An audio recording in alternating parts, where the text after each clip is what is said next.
Hey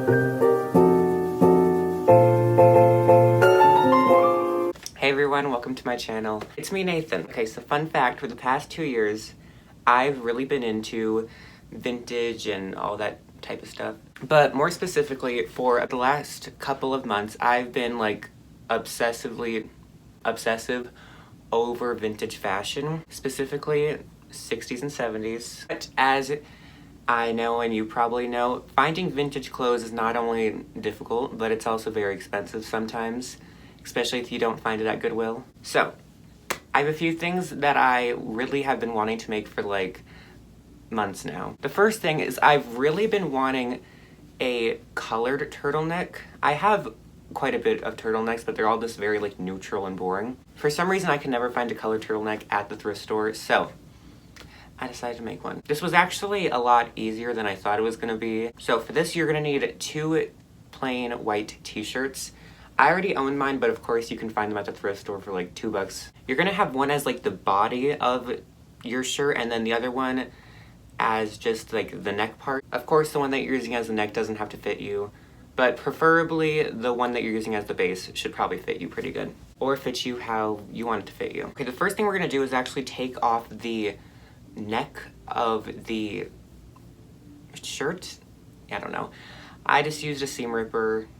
I would of course recommend using a seam ripper because I feel like scissors would not really work that well for this, but do what you gotta do. Once I have the neck off, I cut it in half and then sort of used it as like a measuring tool to measure out how much fabric I would need for the actual neck. And I of course did this on my other shirt. I also used another turtleneck I had to sort of be the measuring tool for the length I would want. And just remember that you're going to be folding this fabric, so you want it to be double the size of what you actually want the neck to be. Once you have a little like box looking thing, you can just cut that out and fold the 2 pieces together, you know, the good sides facing together, and then sew along that. And now you have like a loop sort of thing. I am really bad at describing things, so sorry. But now you can fold that in half and sew a chain stitch all across the bottom. The good thing about t-shirt material is you don't really have to worry about it fraying because it doesn't really fray that much. Now that you have your neck piece, you can just attach that to the actual body shirt piece, whatever. I just did again, used a chain stitch to connect the 2. I actually decided to use this cool thing I found out about. Never heard of it before, but it's called a double needle, and I decided to use this as like sort of more of a decoration piece, but also of course it helped secure it. And I just did one of those stitches all around the neck of the shirt, and I actually totally recommend because it looks pretty professional, so that's a tip. Now we are basically done, but of course we're gonna dye it. I decided I wanted to dye mine a nice orange color, but in the midst of this, is that the word? The mists? The mists? The mists? In the middle of this project, when I was like, I'm gonna dye this orange, I actually watched Casey Musgrave's High Horse music video, and I noticed that she was wearing like exactly what I wanted. Like it was like a nice orange mock neck. But then she stood up and I realized that she was actually wearing like a whole 2-piece, I'm pretty sure it was a 2-piece, but not 100% sure, orange, beautiful 70s suit thing. So I thought it'd be fun if I sort of recreated this. I don't know where I would ever wear orange pants, let alone this entire 1-piece or 2-piece, you know what I mean? But I thought it'd be a fun little thing to do, and I could always re-dye them like brown or black. So I actually just went to the thrift store and I found these khaki colored pants that fit me, so that was a plus. Unfortunately, they did not fit me in length though, like they were like way too short.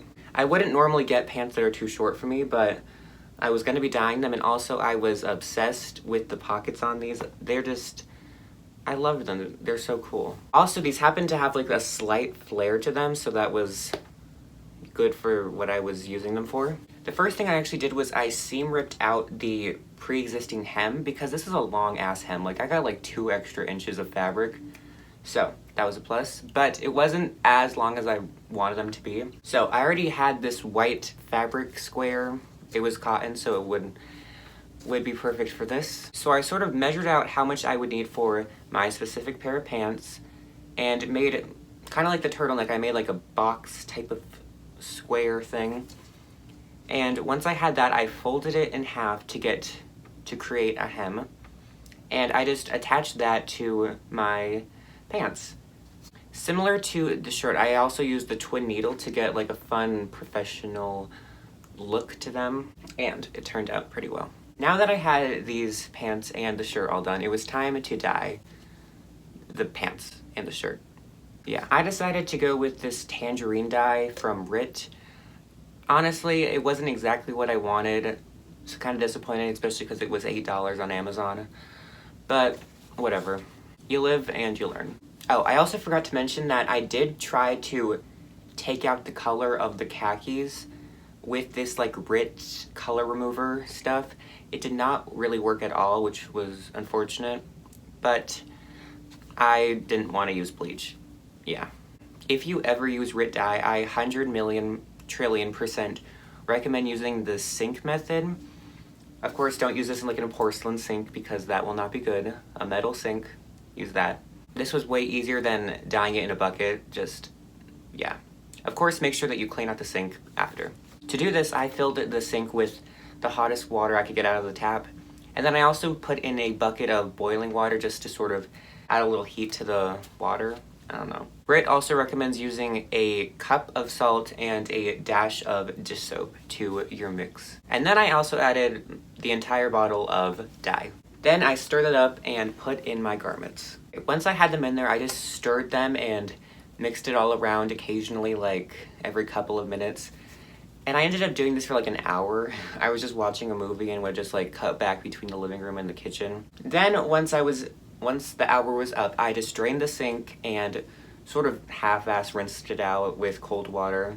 Not the sink, the clothes. But make sure you do clean your sink because it's probably not safe, considering that, you know, you do your dishes in the sink, to have dye on the side. So make sure you clean it good. Once I had my things rinsed, I just put them in the washing machine on delicate with a mild detergent. So yeah, they did turn out slightly different colors, which I was like expecting, because considering I was dyeing a khaki thing and a white shirt, but they still looked kind of fun together, I guess. Actually, I kind of wanted my turtleneck to be a little bit darker, so I actually tried coffee dyeing it because I thought it would just be a fun, easy, cheap thing to do. And I did this twice, and that's how I got this color. I'm actually pretty happy with it. So basically, to coffee dye, I just like soaked this in coffee for like 15 minutes and then washed it. This is how it turned out. I actually really like it. The turtleneck is a little bit like floppy, but other than that, I really like the color, and I'm actually glad to finally have an orange turtleneck. So, as for the pants, I still don't know how I feel about these. I think they are cool, yeah, but I just don't know if I would like ever wear these. So I am thinking of dyeing them brown, but I think that they are fun. And honestly, I was already, you know, had a whole bottle of dye. I might as well have used it. So I'm glad I did it. Let me know what you think in the comments below. Don't be ruthless. I am still a human being. I do like how it looks. It's very 70s, and the pants do have like a nice flare to them, and I love the pockets. And the turtleneck I will totally wear like so much. So happy. Honestly, this, although it was like kind of took a while, it wasn't necessarily difficult. So if you want a turtleneck and matching pants or whatever, this was actually kind of easy-ish, I guess. Next up, we actually have a pair of jeans, specifically bell-bottom / flared jeans. I have struggled finding these at the thrift store, especially in my size. One, they're either like way too big or way too small. But actually a few months ago, I did a video about denim thrift flips, and in that video, I actually found a pair of Levi 501s at the thrift store. I dyed them, and they turned out this like stunning blue color. For some reason, I just like don't wear them. I don't know why, because they're a great color. And I was watching this vintage clothing YouTuber I watch. Her name is Devin Crimson, and she does these great videos. You should totally go check out her channel if you are interested in vintage fashion and clothes. In her, I think it was like, I don't even know what it's called, but it was like a video about jeans basically, and she had these pair of jeans that had these like white little insert on the side of them. I thought they looked so cool, so I thought I could sort of recreate that with these jeans that I made a few months ago that I wasn't wearing at all. To do this, the first thing I did was seam ripped out the pre-existing hem at the bottom with a seam ripper. Once you have that open, just open the side. You can do this however long you want the strip to be, but I just did mine about to my knee or a little bit under. Now, once you have that open, you can try them on and sort of like spread it apart and see like how big you actually want your little strip triangle to be. I decided I want mine to be like about like 3 to 5 inches in length at the bottom. Once I sort of had like a mental look at what I wanted, I sort of made like a stencil with like paper towels because I didn't have anything else. So I sort of traced out a triangle that I could use as a stencil and then cut that out. And I actually, for my fabric, I had this white stretchy spandexy fabric that I had bought a few months ago for a project, but I hadn't used it yet. So I folded the white fabric in half and sort of drew out this triangle and cut it out to make these inserts.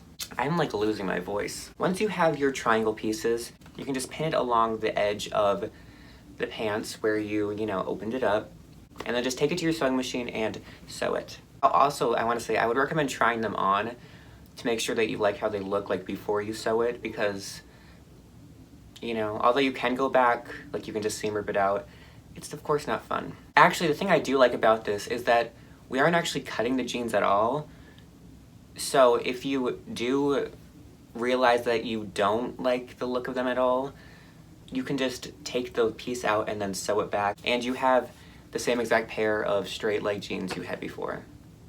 So yeah, once I had these panels in there, I just folded over the hem and sewed it closed. I'm not gonna lie, it took like 2 hours, but it was, a pretty straightforward process. So I wore these to school, and the entire time I was just like so nervous. I didn't want to get like made fun of. But a lot of people did actually like them, and I actually saw my aunt after school that day, and she told me that that's what she used to do back in the 70s, so I thought that was cool. The cool thing about these is that you can actually use like any fabric or color you want for the panels. So if you want it to be a little bit more like subdued, you can just use a jean color that matches your jeans. And I think it would look really cool and fun, so yeah. I did another pair of jeans. I had these horrendous looking Levi, what were they, 527 is what they're called. I don't even know whose they were. I think they were my brother's, but I honestly am not sure. But I did really like the leg of them because they had like a nice sort of flared bell bottomy. I mean, it was more like a boot cut, but I feel like you could style it as like a 70s bell bottom look. And I already owned them, so I might as well have done something with them. The big problem with these is there was a hole. I decided it would be fun if I just did a pair of jeans that had a bunch of patches all over them. But the first thing I had to do was take care of this color. I decided to go with an indigo color because I feel like when I look at 70s pictures and movies, I feel like they always have like a really nice indigo colored jean, and I thought that they would look really nice on these pair of pants. To do this, you pretty much just do it exactly how I dyed the turtleneck and pants. I just filled my sink with hot water, added a cup of salt, a dash of dish soap. I actually just used half the bottle of dye this time. And then I mixed that up and left them in there for 30 minutes, stirring occasionally. Once I was done with that, I just threw them in the washing machine with a mild detergent. These jeans low-key came out to be such a nice color. I'm literally obsessed with them. Now it is time to add the patches. Firstly, I found this Scooby-Doo patch at Hobby Lobby, and I decided it would like fit the hole on the knee like perfectly to cover it up. So I just covered the patch with a piece of fabric and ironed it on, and then turned it inside out and ironed on the other side. I had to do this like a couple of times because for some reason these patches did not want to stay. I also added some little, like the set of birds that I found at Walmart on the bottom. Then at the top, right under the pocket, I added this patch that said Groovy, which I thought fit the pants very well. And then on the back, I added this like eagle thing. This one does not want to stay, so I think I'm gonna have to like fabric glue it down.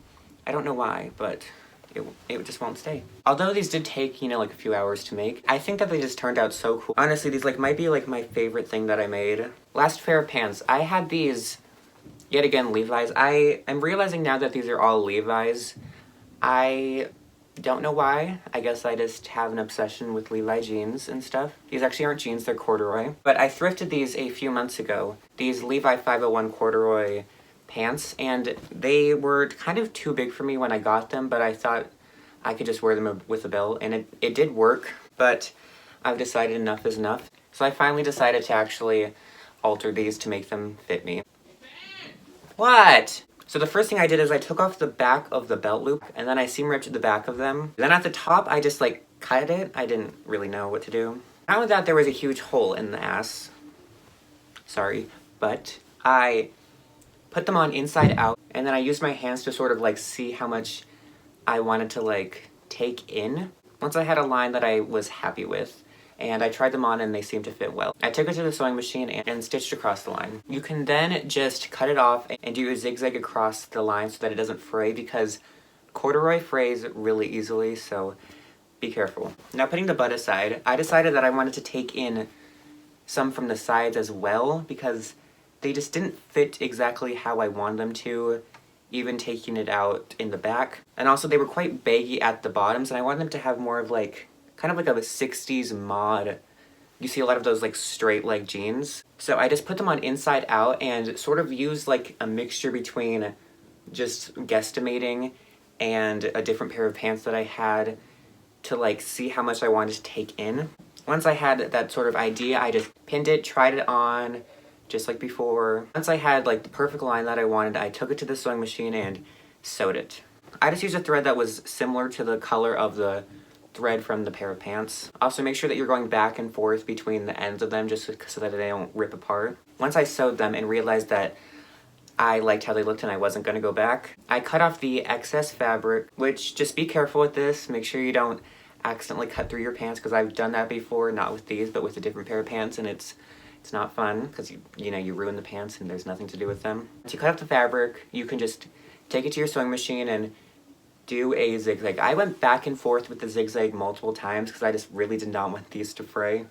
I am like losing my voice. I've been talking for like, way too long. Well, now that I had it on the side all done, I sewed a line all the way folding down this fabric, basically.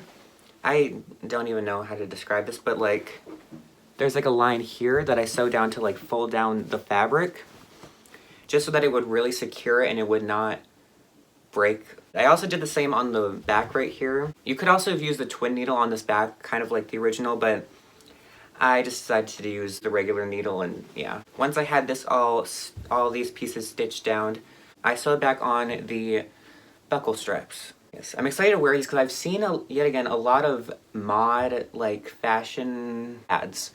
And I see a lot of these, like, straight leg pants, and I feel like these are going to be fun to wear. Oh, I also forgot to mention, of course, after you're done, you can also fold down the hem and sew it closed.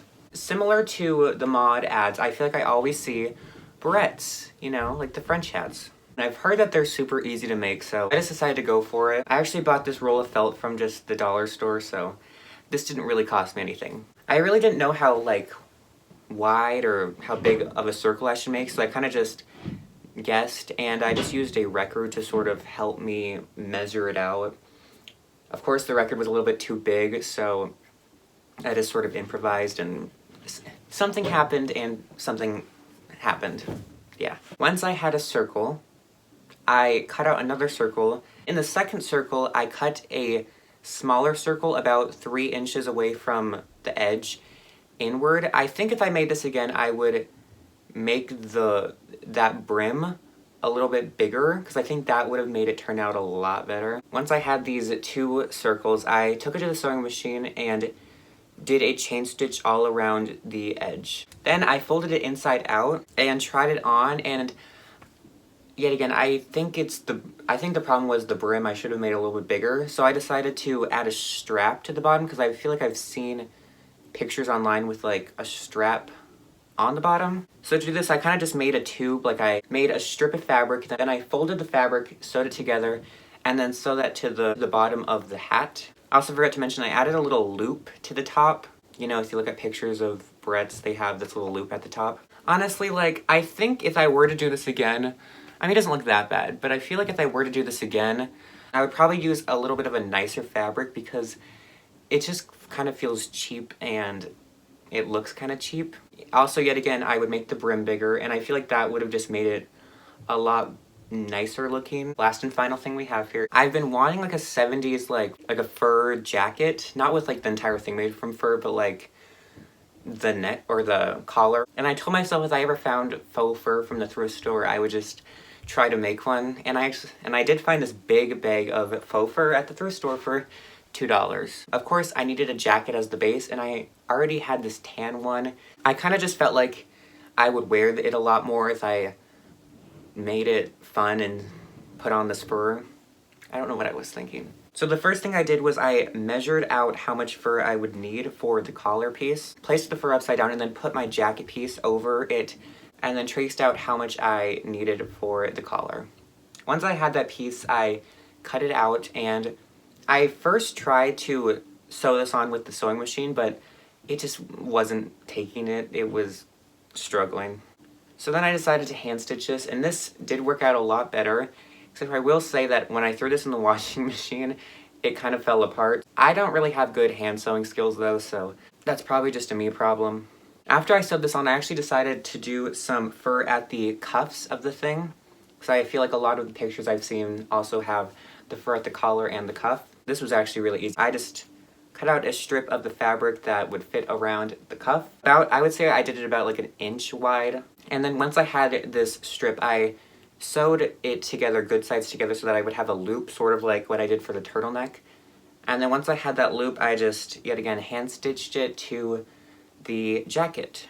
I don't know exactly how I feel about this jacket. I think it's fun, but I don't know if I would actually wear it. I think it's a little bit too much. I mean, I think it's really cool though, but I think it's just a little bit too much for me on like an everyday basis. Yeah, going to school. I think if I like lived in New York City or something, I'd be like, yes, I'm wearing this every single day. But I don't. But on that note, this was the last thing I made. I hope you enjoyed this video, and I hope it maybe helped you out. I think a cool thing about this is a lot of these like pieces are accessible, I think, at like the thrift store. You know, like for these pants with the thing, I feel like finding a pair of straight leg jeans is an easy thing to do. Or like these, I feel like finding a bootcut pair of jeans at the thrift store is also kind of easy. Or the turtleneck, which you can definitely probably find 2 white shirts somewhere. So yeah, I hope this video helped you out, and if it did, please like and subscribe, and I hope to see you later. Okay, bye.